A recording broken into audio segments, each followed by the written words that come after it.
Hello everyone, good morning, welcome to JK studies classes. I hope सभी लोग अच्छे होंगे। देखिए आज क्लास 9th का क्वेश्चन को लगाते हैं। ठीक है, आप लोग ध्यान से देखिए। हाँ, देखना तो देखिए, ठीक है, पढ़ने में कोई कंप्रोमाइज़ नहीं। चलिए देखिए, बोल रहा है क्या, एक कमरा की लंबाई, चौड़ाई तथा ऊंचाई क्रमशः 30 DCM, 20 DCM और 17 DCM है। यदि प्रत्येक विद्यार्थी को 100 DCM क्यूब स्थान दिया जाए तो कमरे में कितने विद्यार्थी बैठ सकते हैं। कहने का मतलब कि एक विद्यार्थी, DCM छोड़ो, अभी सेंटीमीटर में बोलते हैं। सेंटीमीटर, एक विद्यार्थी बैठने के लिए एक कमरा में 2 सेंटीमीटर जगह लेता है, तो इतना अगर 10 सेंटीमीटर लंबाई, 15 सेंटीमीटर चौड़ाई और ऊंचाई 5 सेंटीमीटर के कमरे में कितना विद्यार्थी बैठ सकता है। तो हम टोटल का आयतन पहले निकालेंगे कमरा का, उसके बाद एक विद्यार्थी अगर 2 सेंटीमीटर ले रहा है तो उस 2 सेंटीमीटर से डिवाइड कर देंगे, है ना। उसी प्रकार इसमें DCM में दिया हुआ, ठीक है, ध्यान से देखिएगा। बोल रहा है क्या, कमरा की लंबाई 30 DCM, चौड़ाई 20 DCM तथा ऊंचाई 17 DCM है। यदि एक विद्यार्थी कमरा में बैठने के लिए 100 DCM स्थान दिया जाए तो कमरे में कितने विद्यार्थी बैठेंगे, है ना। तो पहले हम कमरा का आयतन निकाल लेते हैं। ठीक है, कमरा कैसा है, घनाभाकार, क्योंकि लंबाई चौड़ाई ऊंचाई दिया हुआ है। तो लिखेंगे घनाभाकार कमरे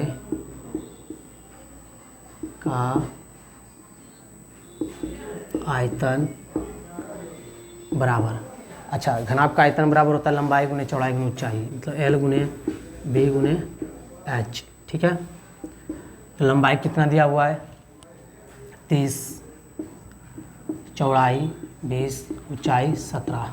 देखिएगा 3 दूनी 6, 3 दूनी 6 पे 00 गुना 17। अब देखिए 17 गुना 6 करिए,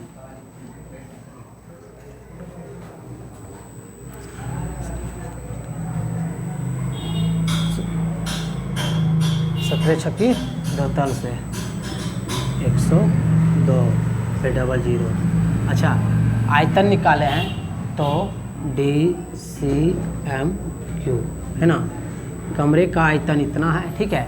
अब देखिए, ध्यान से देखिए, विद्यार्थी को 100 DCM स्थान दिया जाए तो कमरे में कितने विद्यार्थी बैठ सकते हैं। मतलब एक विद्यार्थी को, है ना, इतना DCM स्थान दिया जाए, ठीक है। तो हम लिखेंगे, क्या लिखेंगे कि कमरे में विद्यार्थी के बैठने की संख्या बराबर, कमरे में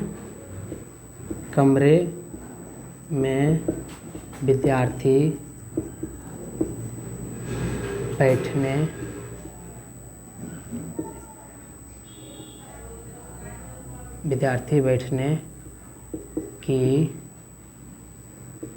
संख्या बराबर। अच्छा, क्या होगा संख्या बराबर, जब एक विद्यार्थी 100 DCM ले रहा है तो इतना जगह है, तो इतना में इतना से डिवाइड दे देंगे तो आ जाएगा मेरा आंसर। ठीक है, लिखेंगे कमरा का आयतन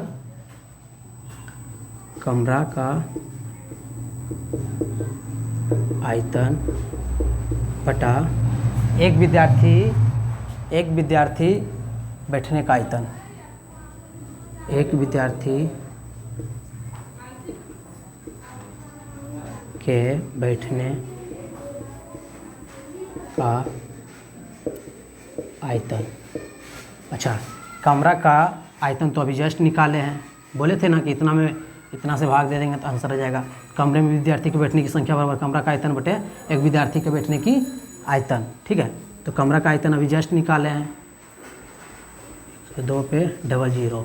ठीक है, अच्छा, एक विद्यार्थी बैठने की संख्या, बैठने का आयतन कितना ले रहा है, 100 DCM, तो 100 से डिवाइड दे देंगे, 1020 मतलब 102। मेरा आंसर निकला 102। मतलब कहने का मतलब ये हुआ कि कमरे में 102 विद्यार्थी बैठ सकते हैं। कमरे में 102 विद्यार्थी बैठ सकते हैं।